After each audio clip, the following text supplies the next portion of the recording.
Maria is washing her face in front of the mirror, unaware that the reflection is moving differently from her. When she lifts her head, the reflection synchronizes with her again. Maria has been timid and insecure since childhood. She was bullied by classmates at school and also criticized by her father at home. One time, unable to bear it any longer, she angrily left the dining table. Surprisingly, her father turned to her mother and said, "We have a screwed up daughter."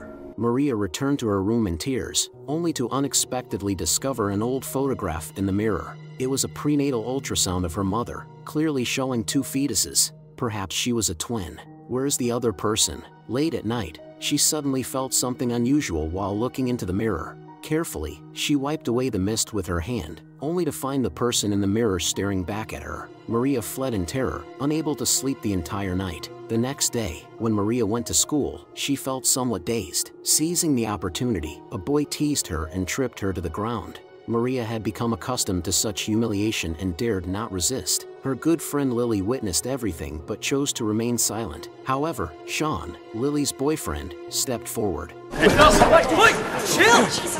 You okay? Yeah. Maria had secret crush Sean for a long time. He was a star player on the hockey team, while Lily was a figure skater. They were a perfect match. Thus, Maria, feeling inferior, never spoke up. That evening back at home, Maria heard someone calling her name. Maria. The sound came from the bathroom. Maria walked over and saw the person in the mirror turning around. Who are you? You don't remember me?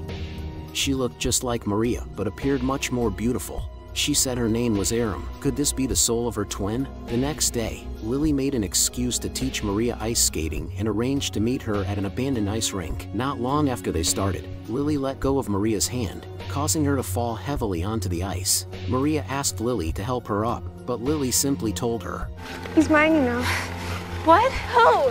Lily had long seen through Aram's mind, and today she came to protest. In the evening, Maria, feeling heartbroken, confided in Aram. Taking advantage of the situation, Aram goaded Maria. Just as they were about to exchange souls, their mother interrupted, Maria. presenting Maria with a crown and urging her to have fun at the ice skating party. However, Maria didn't know how to skate. When she arrived at the party, standing on the ice, she couldn't move, feeling utterly lacking in confidence. At that moment, Sean appeared once again. His gentlemanly assistance touched Maria's heart anew. Just as she was reveling in his kindness, she caught sight of Lily's hateful glare. Maria, lost in the moment, accidentally fell to the ground. Another boy reached out to her, seemingly to help. Maria thought he was kindly assisting her, but to her surprise, he grabbed her hand and dragged her across the ice for a long distance. Maria endured humiliation after humiliation, while her classmates nearby only laughed at her. Maria's spirit completely shattered, and she ran to the mirror, sobbing uncontrollably. Maria placed her hand on the mirror and kissed her reflection.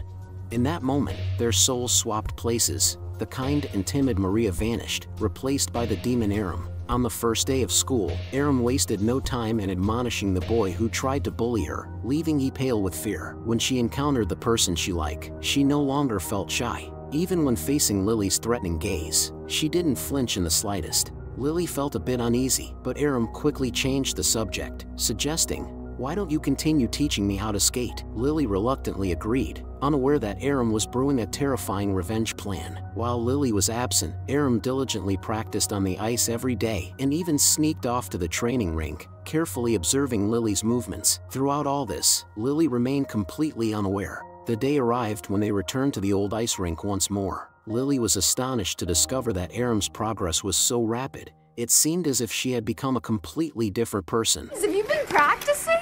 Aram didn't respond, but approached Lily instead. Faced with her fierce gaze, Lily gradually dropped her smile. She wanted to intimidate Aram with her exceptional skills as she did in the past. Lily started with a spin jump, only to find Aram stumbling but managing to execute it. Lily then performed a series of spins, and to her surprise, Aram matched her, albeit with a slightly slower speed, but completing the moves nonetheless. As Lily got serious and attempted a high-difficulty move, Aram failed this time. Lily chuckled, but she quickly realized that the girl before her wasn't the Maria she knew. Intuition told her to escape immediately, but Aram pursued relentlessly. In her fear, Lily stumbled and hit her head on the hard pavement, resulting in instant death. Her eyes filled with terror. Aram looked coldly at Lily, and the reflection on her phone screen showed the terrified and saddened Maria. Aram immediately imitated Maria's tone and made the call to the authorities. Back at home, the reflection of Maria in the mirror confronted Aram, asking, "Why did you do this?" Aram coldly replied, "Isn't this what you wanted?" Maria regretted deeply and wanted to switch back again, but no matter how hard she pounded on the glass, Aram ignored her. Having tasted of fun, Aram became even bolder. At Lily's funeral, she pretended to be vulnerable, approached Sean, and successfully gained his trust. They became inseparable, and their relationship quickly grew intimate. One day, they escaped from school for a date, but unexpectedly received a call from the police. The police informed them about the investigation into Lily's case and asked them to return immediately. While Sean agreed willingly, Aram refused. She attempted to manipulate Sean, but he pushed her to the ground in anger. As Sean turned to leave, Aram, consumed by rage and humiliation, viciously smashed his head with an empty bottle. Sean fell to the ground, dead. Terrified, Aram stood before the mirror, but Maria refused to come out. Having caused the deaths of those who hurt Maria, Aram now faced only one remaining person, her father. Throughout Maria's upbringing, her father had been critical and disdainful, finding fault with her appearance and lack of confidence. Now, Aram arrived at her father's clinic, calmly questioning him. Originally, Maria's parents had twins, but her older sister Aram was born with a deformity. Their heartless father, disregarding their mother's objections, abandoned her in the icy wilderness to fend for herself. Perhaps since that time, Aram's resentment has been lurking within the body of her sister Maria. And for Maria, who survived, her father always treated her as defective goods. As a daughter deprived of paternal love for so long, she has now plunged into madness. She finally killed her father with her own hands. Perhaps from beginning to end, Aram never truly existed. She was just a split personality of Maria, living in Maria's imagination. At the end of the story, the daughters return to their mother's side, and the mirror and reality constantly alternate, gradually becoming indistinguishable. Subscribe for more videos like this, turn on notifications, and leave a like. It really helps the channel. Thank you for watching.